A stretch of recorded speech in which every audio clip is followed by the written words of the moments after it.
you have the location of the fort or the base where these villains, these bandits are working out of. And the leader is Patricia Maximus, and the name of the bandit troop or gang is the Plurality Kickers Gang. So, okay, what would you like to do now? All right.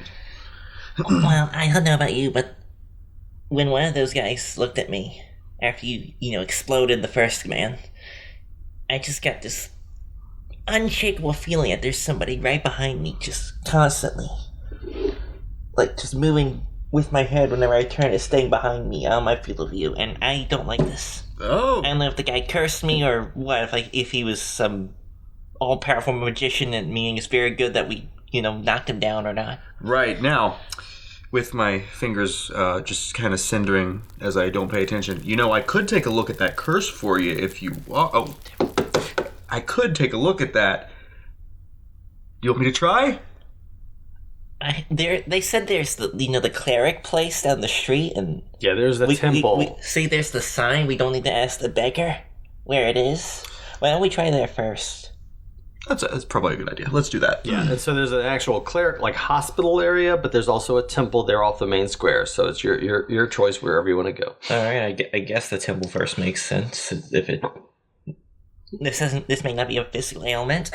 All right. Well, you can see this giant temple right off the square. You're actually at the square right now, so that's right there. If it turns out this isn't a good spot, you can always go down to the cleric hospital down the street.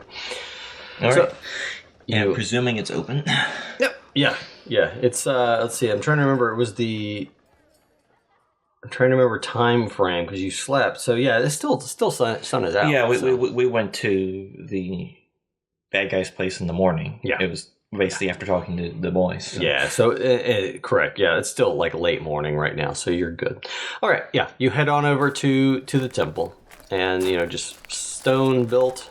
There's a lot of wooden houses and things like this. This temple is one of the larger buildings here in the village of Lovingston. Mm-hmm. Stone built, as I was saying, and big open archway doors leading in, heavy wood. So you head up steps, head up to the doors, and open them up. And you walk in, picture in your head a temple, what you think about in there, and it's entirely opposite. There are hues and there are benches and everything. They're all sitting facing to the side to various different deities and gods. It looks like this is like a place for multiple religions or faiths to come and worship. So there's a bunch of different areas, based upon, hey, which deity you worship, you can go to here, or I like this deity, I go over here, and all of that. So they can't make up their minds here. Yeah. So anyway, when you do walk in, a priest with every single religious symbol all over, with necklaces and everything like that, comes wandering up to you, a priestess, I should say, and she says, "Oh, hello, welcome to the Temple of Lovingston. May I help you? I can direct you to wherever you would like to go, depending on your deity." Hi, priestess. What's your name? Oh, my name is Diana Dingleberry. Okay, nice to meet you. I believe I'm cursed and I need serious help. Oh, she says, "Oh my gosh, cursed," and she starts fiddling with her different symbols. Some symbols are necklaces, and she's fiddling with those, and there's a bunch of different patches and things on her robes. And she says, "Okay, I do know a thing or two about curses. Can you describe to me, well, I guess first, why do you think you're cursed? Let's start there." Well, do you see anybody behind me right now? Watching me specifically, not just passerbys. No, it's completely clear. In fact, if you turn and look, you'll see there's no one there. You see? No one's there. Okay, so whenever I turn and look, I still feel they're just right behind me, out of the corner of my eye, if I could just look fast enough, but I never can. Okay. They're just following me, always. Sounds like it might be a mental problem, but I tell you what, let's take a look. Now, for me to do this, I do need a little bit of payment, some tithing, some money up front. So would you care to contribute to the temple here? And she holds up a bowl and some offerings. You see some coins and things on that bowl. She holds it up for you. All right. Absolutely. A pay will start. We'll put in five gold in there. 5 gold, she says. Okay, that's very good. She shakes it and listens to it. And then she puts the old bowl back in her pocket. You don't know how it fits there. It's a very large bowl. And she takes you over to a seating area. You know, there's a bunch of candles off to the side. It's kind of separate away from the other areas. And she brings you in. And as you sit down, there's a bench there. And your friend can come too. Would you like to... Oh, yeah. That sounds great, yeah. Well, come on in. When you walk into this area off to the side, she goes and reaches up and pulls a curtain to kind of give you all privacy inside this little side alcove area. And she sits down with you, and she says, "Please, let me hold your hand. All right. And I'm going to meditate with you." And so she reaches her hands across. And you reach across and you grab her hands, and she starts speaking in tongues, just blah, blah, blah, just going on and on and on, speaking gibberish words and just really getting into it and waving and feeling it. You actually feel an energy pulsing around, entering your hands, entering your body. It's a little unsettling. Go ahead and roll me a Constitution save. 10. You vomit, just blah, blah, blah, off to the side, and it's pretty nasty and slippery now over in that side of you. And then when you are finished vomiting, you look back up, and her eyes are just like she has seen something horrible. And she stares directly at you, and she says, "Yes, you are cursed. I have seen the likes of this curse before. In fact, I've read about them." And she's got a big wall of books behind her. She turns and consults the books, pulling some, putting them up, then finally pulling down one and says, "Yes, this is it." She slams this book down there in front of her, rifles through the pages, and boom, puts her hand down on it and says, "You have an unseen pursuer curse. This is a bad one. Luckily, there is a cure for this curse. To the north of Lovingston village, there is a forest. We call it the Forest of Fear. And there's a specific plant that has a strange red-petaled flower in a blue center, and if you could get me that red flower with the blue center, then I could use that, and I could get this curse out of. Now I have an assistant who can help take you up to this location and help you find it, because I can look at both of you and I see there's no way you'll be able to find this on your own. So would you?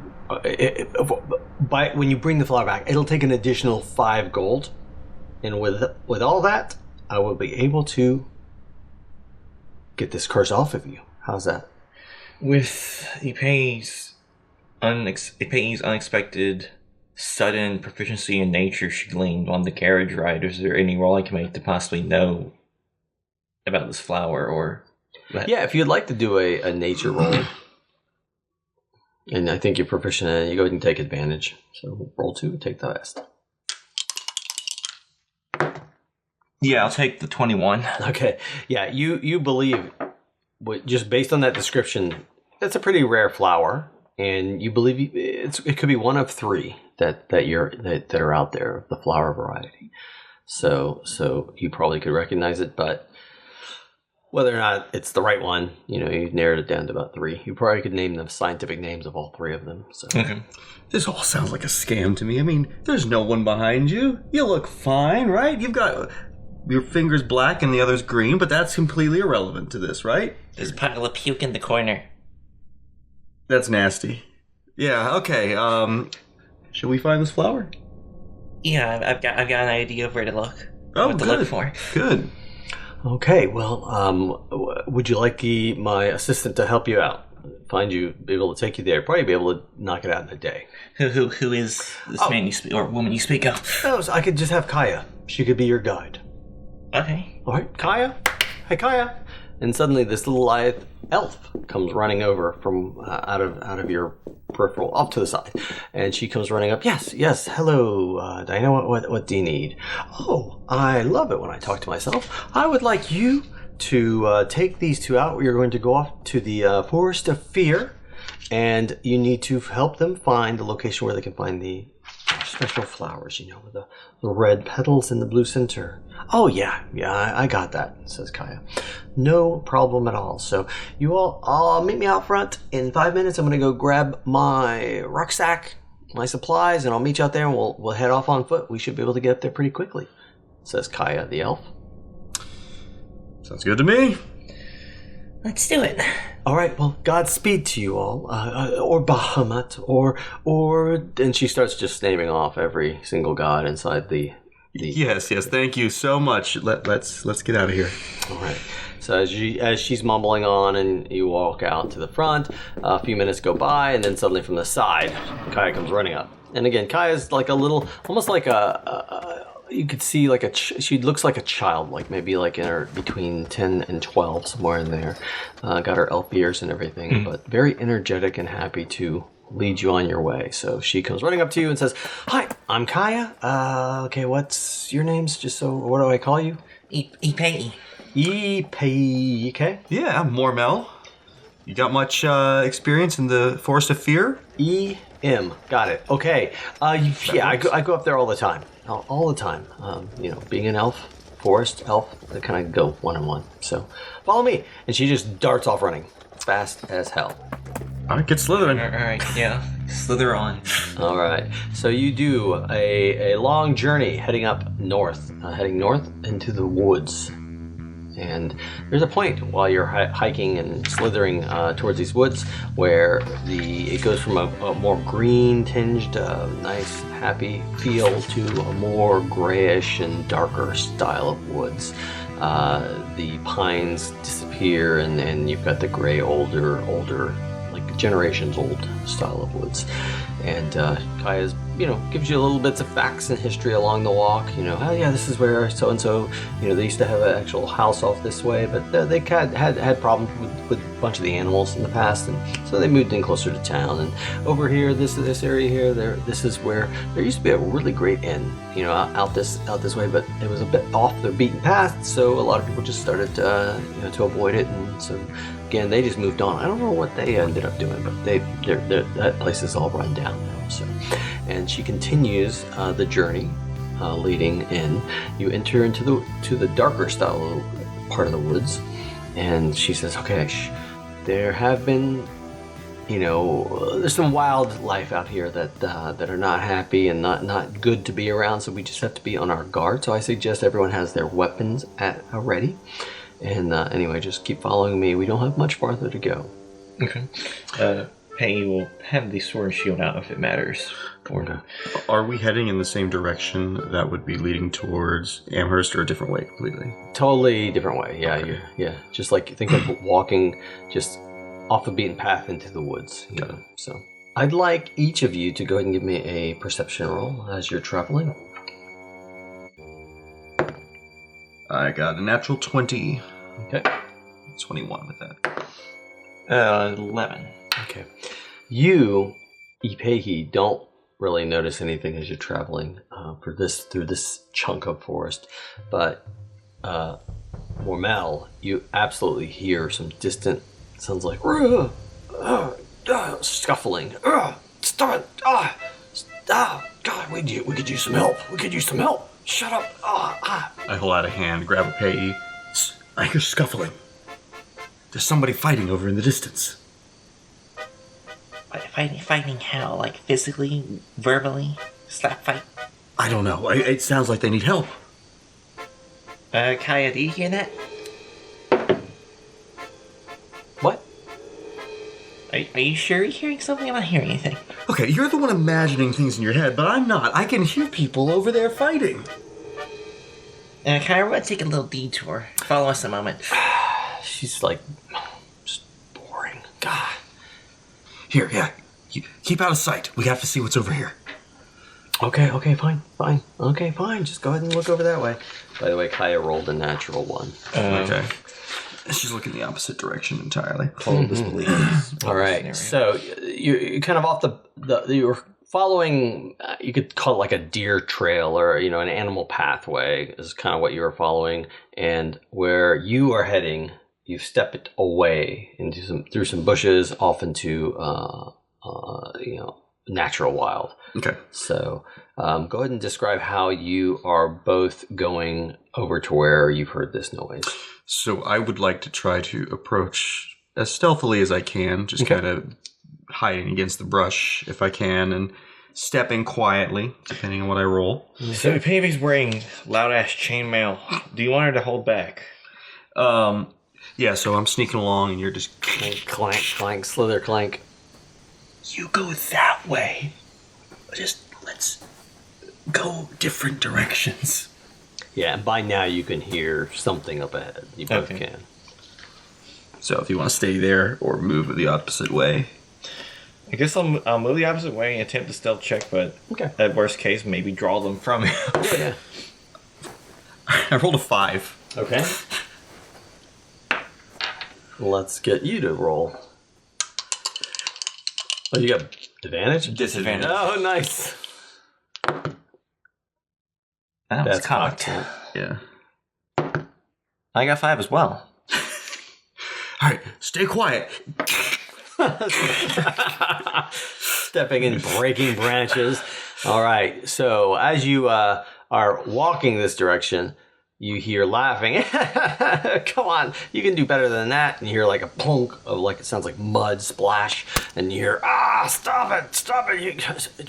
It doesn't help when you yell at them. Come on, man. Come on. We just have to get out of this ourselves. And you hear laughing and jeering and more splash sounds of like mud and rocks and things like that. And then it all stops and you hear, what's that sound? Hold on. Okay. Hey, you two, come on out. We hear you. And I'm going to lay out the terrain before we begin anything else. Okay. Let's place the two of you right here. Are we side by side or distant? No, you guys we had didn't split make up it. to the side, so I would put one here and one over here.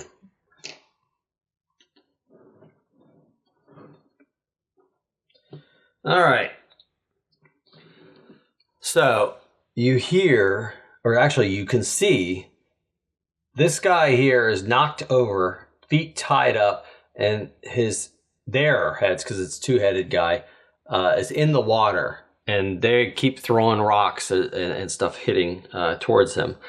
You see a big guy over here tormenting this guy.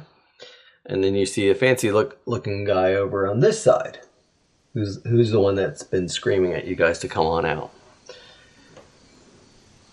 So they see you and they say, what are you trying to do? Trying to sneak up on us? We came out here looking for something completely different. Then he heard your rambunctious noises. What the hell's is this? What are you doing? Oh, come on. Okay, look, this creature attacked us. We're gonna put it out of its misery.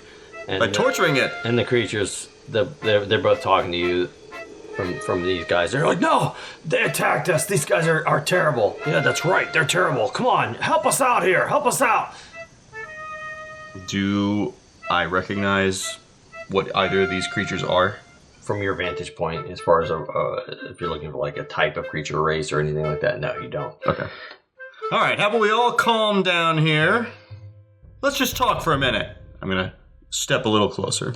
The other guy says, you better stay back if you know what's good for you. And you see him raising his weapon. This is none of your concern. This is between us and them. I look over at Patty through the brush. Let's get him. We can hear you. All right, everyone roll initiative. He yells.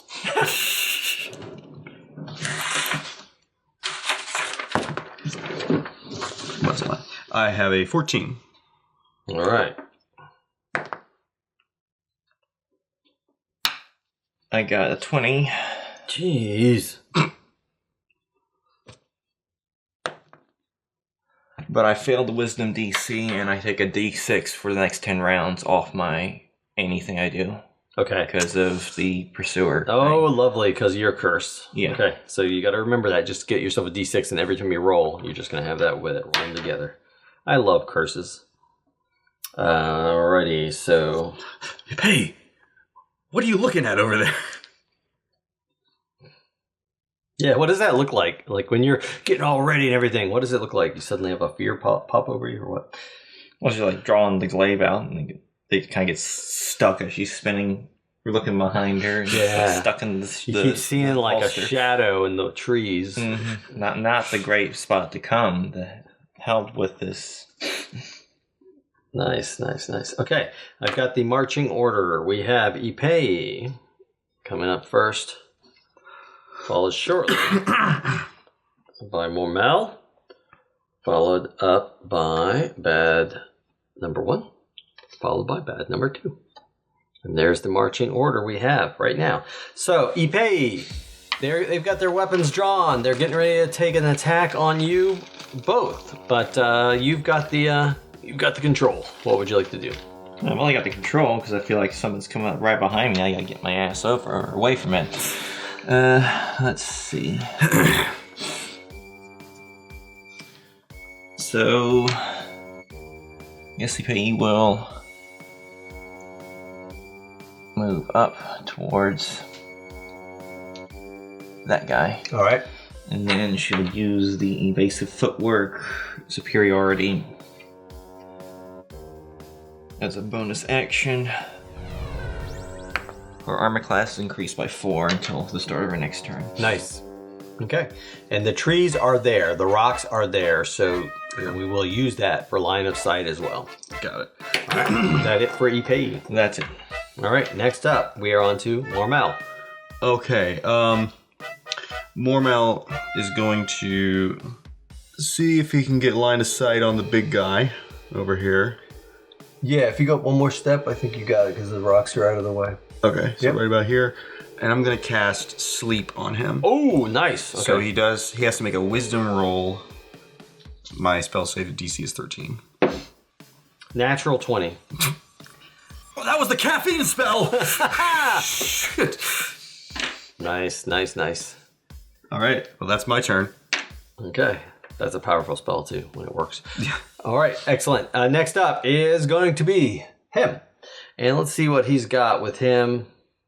He just is going to charge straight at you. Since you tried to do something, he felt like this magic come over him, and he just shook it off. But he got a little droopy eye for a split second. Mm-hmm. So he's going to run at you. Let's see what his distance is. There it is. Yeah, I love his distance. 1, 2, 3, 4, 5, 6, 7. That's 8. 8 times 5 is 30 feet. 40. Thank you, math.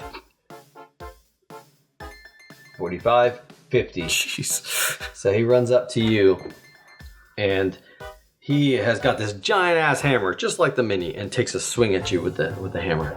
Alrighty. We have a total of...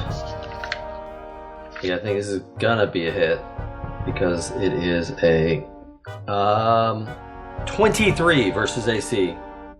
Yes. You take 10 damage as this hammer just clamps just right across your shoulder blade. All right. Regretting my decisions here. The next one, he's going to start working his way over towards the snaky guy. So he goes 1, 2, 3, 4, 5. And that's about it. Got a little bit of woods between the two of you. He just takes his arm out and a light flashes straight at you. I need you to make this is a dexterity save. Whichever one that one is. 10. Okay.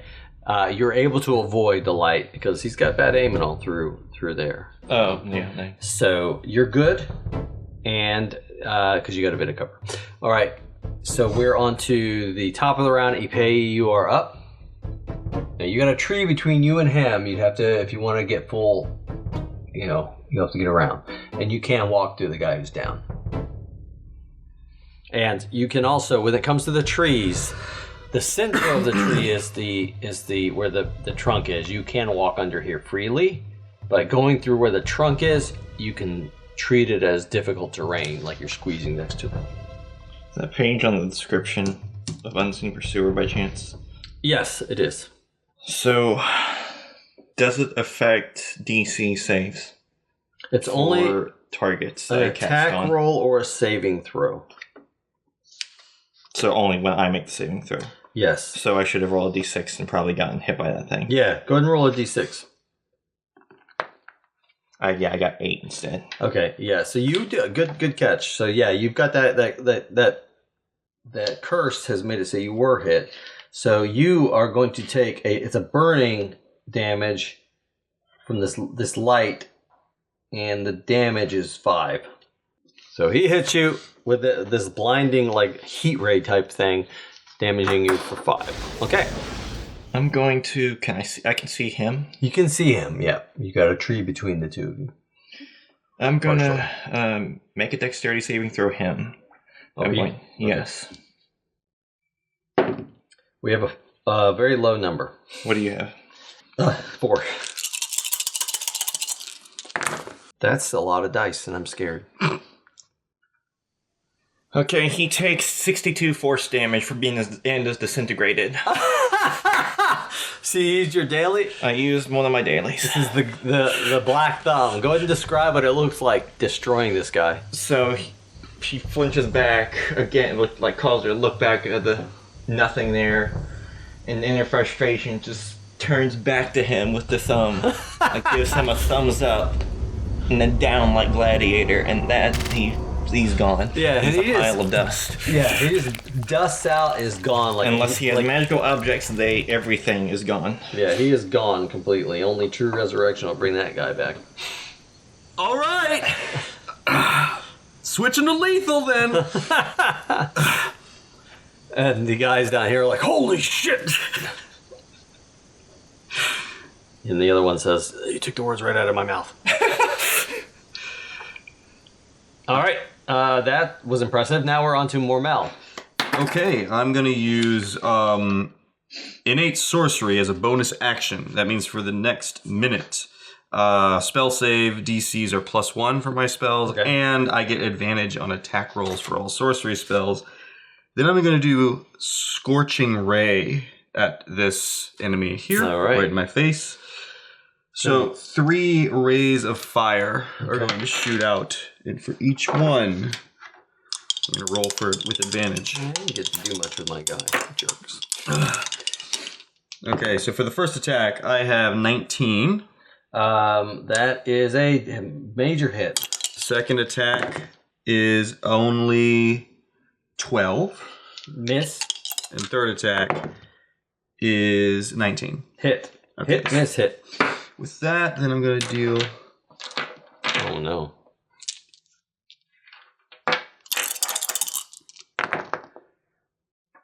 $11 fire damage total. Okay. So get that one. He has been bloodied in 1 hit. Okay. Well done. And I'm going to roll for some wild magic now that that's been cast. See if anything else. No. Nope. Okay. All right, excellent. He's burned, like shaken up. What type of damage was that? Fire damage. Fire. Oh yeah, he's burned and shaken up. He just returns the favor and swings his big hammer straight at you. I don't even think he knows his buddy's been disintegrated. Yeah, we've got a 24-ish. Yeah, that's a hit. All right, so you're going to take another 10 damage as a claw. I am down. Okay, and we're to the top of the round. As he turns, he smiles and looks back and he says, "Hey, Larry?" Black dust just blows in the wind. And it's your turn, Ipehi. Your friend has been taken out. You can't see because the guy's big feet. Because of his big feet. All right. Have him make a dexterity saving throw, please. All right. Okay, we have a 12. That is a fail. D8. 7. You 78? Yes. Oh my god. Okay, 10. 17. 26. He takes 27 piercing damage as a wall of thorns erupts and envelops him entirely. That's your second daily. Well done. What does it look like killing him? There are thorns that he's gone. We don't know where he is now for the next 10 He's minutes. just a chunky body in the thorns. And the other one goes, this is together. Holy cow. That was the green thumb. Yeah. Pointed down. I'll move up and I have a healer skill which allows me to stabilize Cameron without having to make any skill check. Okay. I need you to make a death save real quick. 18. Oh, yeah. Okay. No penalties. You're good. All right. And then, yeah, you go ahead and, what is it that you're doing? He's stabilized without any roll. Nice. By this healer kit. All right. So you're stable. You have one healing potion you can administer to him. You can take his if you want. Now, I'll give him the potion. I guess I'll do the roll because it's mine. Yeah. That way, if it's a bad roll, you can be mad. You regain 7 hit points. All right. Let me at him. Oh! Where'd they go? It points to the thorns over her shoulder that are 10 feet tall, nice big 20-foot wide mounds. They're pulsing and there's blood dripping out from the base of the thorns. Are you sure you got a curse? I think this is from the druid we ran over. Oh, that's right. Okay, so we may have just done something really evil. We don't know yet. Let's talk to our friend here.